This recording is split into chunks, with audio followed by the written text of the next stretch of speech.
Mudar ele aqui, ó, para continuar as nossas informações, meu querido professor, porque o Grêmio fez uma nota sobre as finanças, viu, Edu? Isso. Relatório de administração e as demonstrações financeiras e o relatório de parecer dos auditores independentes referentes ao exercício social de 2020, então as contas gremistas de 2020.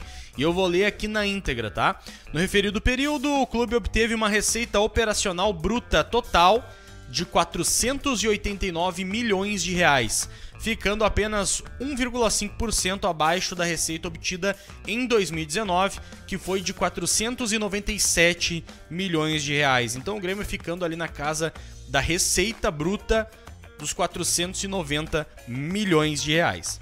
Pelo quinto ano consecutivo, em 2020, o clube atingiu superávit no valor de 38 milhões, resultado que somente foi possível pela assertividade de todas as ações adotadas pela administração no contexto de plano de contingência para o enfrentamento da paralisação do futebol no primeiro semestre do ano e da crise econômica decorrentes aí da nossa pandemia.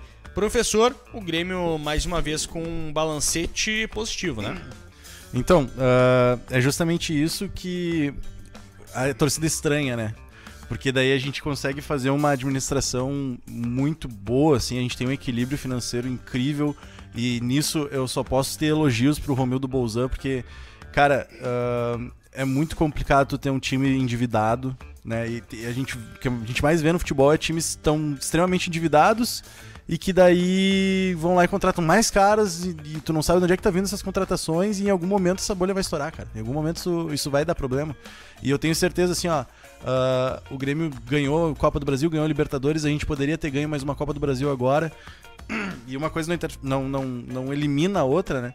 Mas se tu pensar, por exemplo, o Cruzeiro, que ganhou 2 campeonatos brasileiros nessa última década, ganhou 2 Copas do Brasil também na última década, foi um belíssimo time, eu tenho certeza que a torcida do Cruzeiro trocaria esses títulos de Copa do Brasil, por exemplo, pra não ver o time no problema que tá, assim, sabe? Porque o time tá realmente estourado, o Cruzeiro tá estourado. O Filipão literalmente salvou o Cruzeiro no ano passado de cair pra Série C. Porque o Cruzeiro tava perdendo todos os jogos, perdendo um monte de pontos. O Filipão assumiu e ele teve uma virada lá, que ele conseguiu pelo menos salvar, não conseguiu trazer de volta pra Série A, mas conseguiu salvar. E é exatamente por isso que é importante que a gente tenha esses valores, que o Grêmio consiga ter 38 milhões de superávit. Daí a gente fica pensando, tá aí, o que faz com esse dinheiro de superávit? Cara, o futebol não é só contratação de jogador, velho. O futebol é muito gasto, é muita coisa, é realmente ridículo o quanto de dinheiro que gira pra tu manter um time de futebol, ainda mais um time de elite, assim, sabe? Mas, claro, eu faço esses elogios ao Romildo, dizendo que, pô, que bom que ele é assim, que bom que a gente tem um administrador desse jeito. Só que agora eu também não posso ignorar que a gente tá carente também de ter um time um pouco mais competitivo, que a gente tá carente de ter alguns jogadores um pouco mais que consigam dar conta do recado, e principalmente isso se acende a partir do momento que o próprio Romildo e o próprio Renato começam a dar discursos dizendo que vão trazer esse tipo de jogador. Porque lá em 2014, quando o Romildo assume, ele diz: a gente não vai ganhar título agora, eu vou colocar as contas em dia, eu vou organizar o Grêmio pra depois, quando eu sair, o Grêmio tá em boas mãos, né? Tipo, entregar bem. E aí depois ele consegue cumprir, ele coloca as contas em dia, ganhamos títulos grandes. Então se o Romildo, quando ele assumiu em 2014, que ele disse isso, a torcida já não esperava nada demais, tipo, a torcida tava de boa. Agora que a gente teve um fracasso na Copa do Brasil, teve um ano frustrante no Campeonato Brasileiro com 17 empates e perdendo pontos muito bestas, assim, com times que poderia ter ganho. E aí ele vai dar uma declaração dizendo: não, nós vamos trazer, a gente vai trazer estrelas de nível mundial. E daí o Renato diz: não, próxima semana vocês vão ter uma surpresa. É claro que a torcida vai ficar indignada, entendeu? Então eu acho que poderia ter um pouco mais medir um pouco mais essas palavras na hora de dar essa entrevista, porque eu acho que a torcida ia saber entender o Romildo se ele dissesse: ó, gente, a gente não vai fazer loucura, não sei o que lá. Só que quando ele diz: vou trazer jogadores de nível mundial, é claro que vai começar a especulação de Douglas Costa. É claro que vai começar a especulação de Rafinha. É claro que as pessoas vão começar a ficar irritadas com esse tipo de coisa, sabe? Então é só esse cuidado com as palavras. Porque eu, particularmente, eu gosto muito do Romildo por causa disso.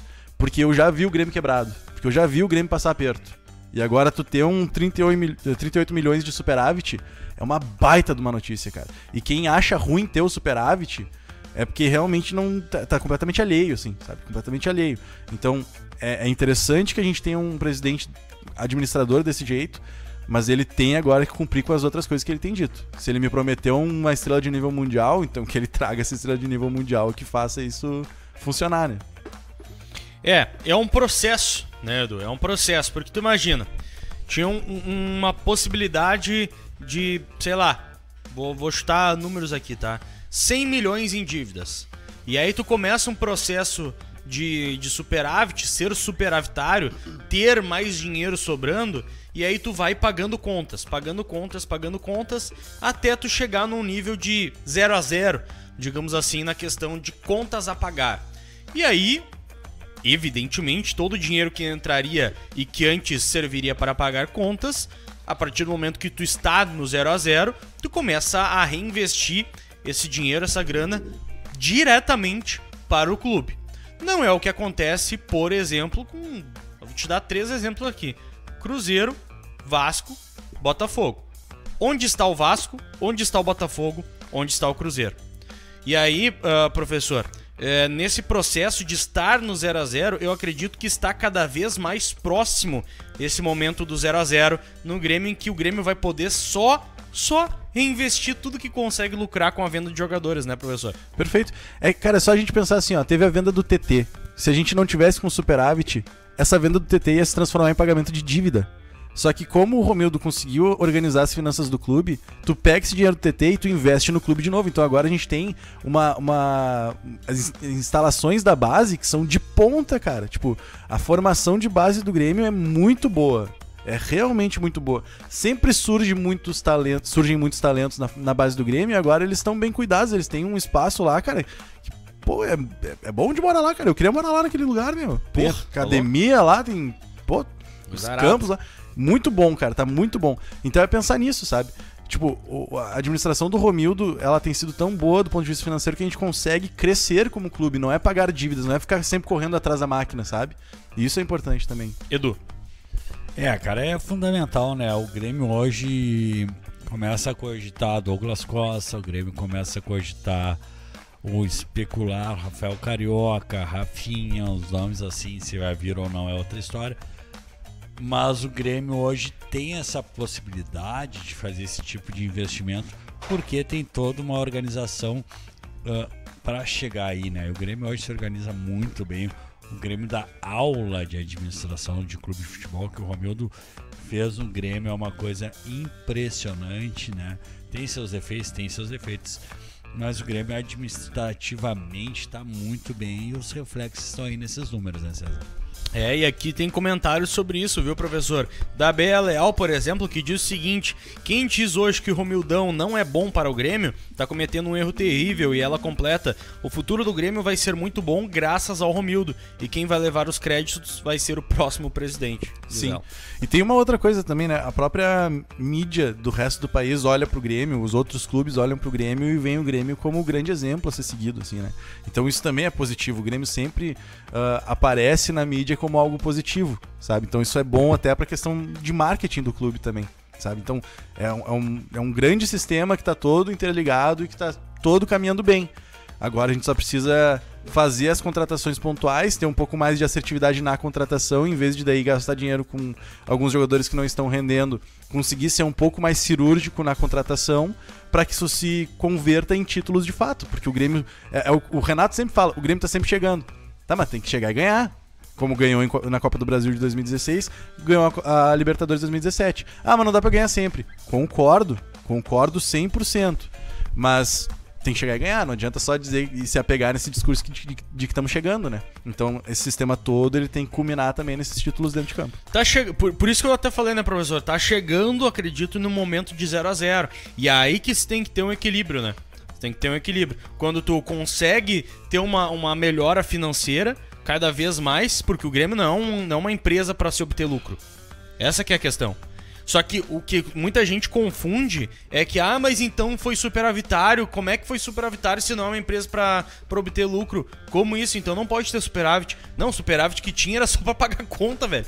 De tudo que já tava ferrado dos últimos tempos.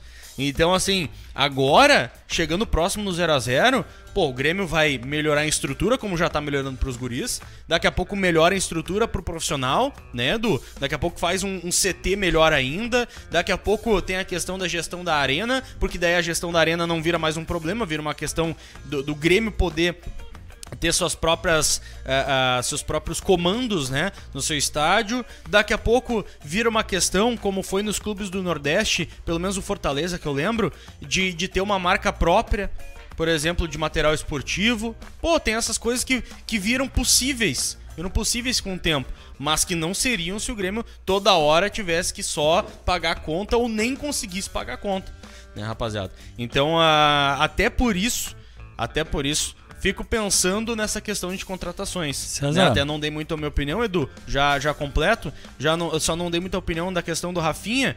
Porque, eu tenho que pensar também o quanto que isso vai custar para não ferrar todo um trabalho que vem sendo construído. Porque tudo isso foi... Isso não tem medo. Tudo isso que foi construído nos últimos anos pode ser ferrado por causa de 2, 3 contratações erradas. Não. Isso aí não tem... Eu vou te dizer assim, ó... Eu não tô lá dentro, eu não tenho número nenhum, mas eu duvido muito que o Romildo nos últimos anos de sua gestão vá sair torrando dinheiro em contratação. E eu não acredito que nenhuma contratação que o Grêmio faça, a mais absurda que seja, possa comprometer as finanças do Grêmio. Sim, não, eu entendo o que tu quis dizer, Edu. É um medo pessoal.